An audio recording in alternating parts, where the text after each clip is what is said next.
Joining us live, the Shadow Home Affairs Minister, James Paterson. James, good to see you. So, it caught everyone by surprise yesterday, James, this news about Chang Lei, this very happy news. Was this a win for quiet diplomacy?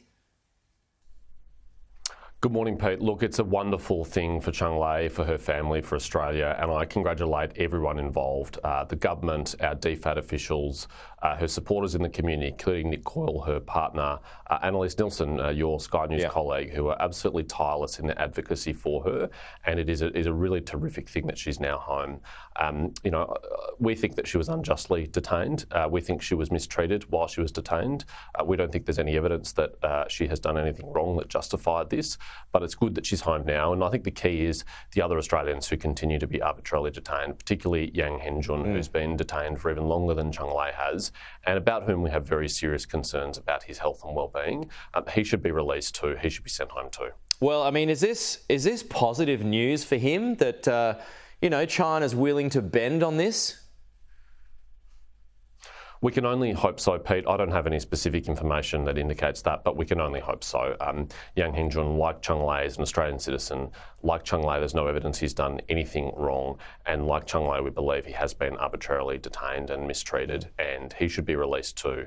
And until he is released, it is going to be a continuing source of tension and an irritation and frustration in the bilateral relationship between China and Australia. And I hope the Chinese government, in the same way that they have shown some decency to finally release Chang Lei, shows some decency towards Yang Hengjun as well. It was an interesting line in The Australian this morning, James, about perhaps a deal that was done where Chang Lei had to basically admit guilt to these trumped-up charges. Do you think that's likely that China would have had to save face somehow and allow this to happen?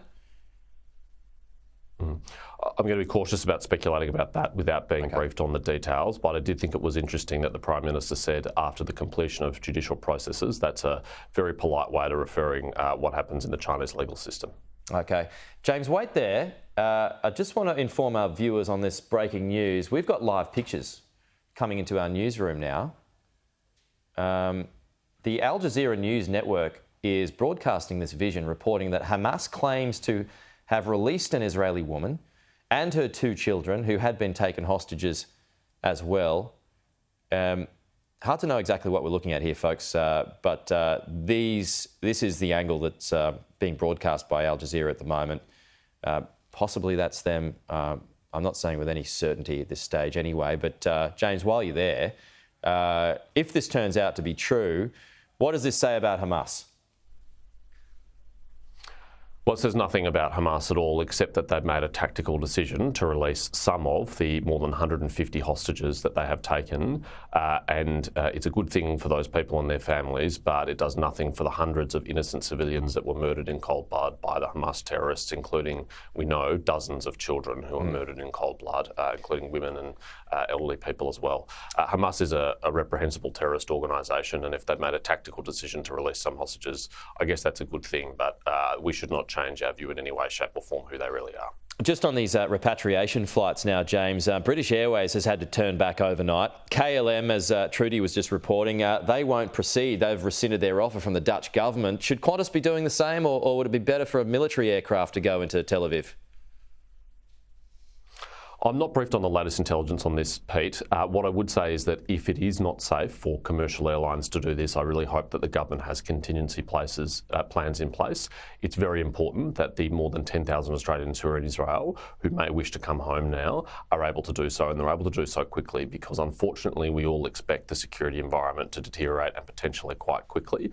2 flights is a good start, but I think we're going to need many more than that, and it may have to be military planes rather than commercial planes. So I hope the government has those plans in place and is able to activate them very quickly, because it looks like it's going to be very difficult to get out of Israel by traditional commercial means. Okay. Yeah, I remember in the Arab Spring, Qantas was able to conduct some repatriation flights out of Cairo at the time, and did so without the need for military aircraft. So we hope it can do the same this time. And just a final one here while I've got you, James. We had Tanya Plibersek on the program a short time ago, and she didn't know that her staffer was going to this pro-Palestinian rally at Town Hall, not at the Opera House, on Monday night in Sydney.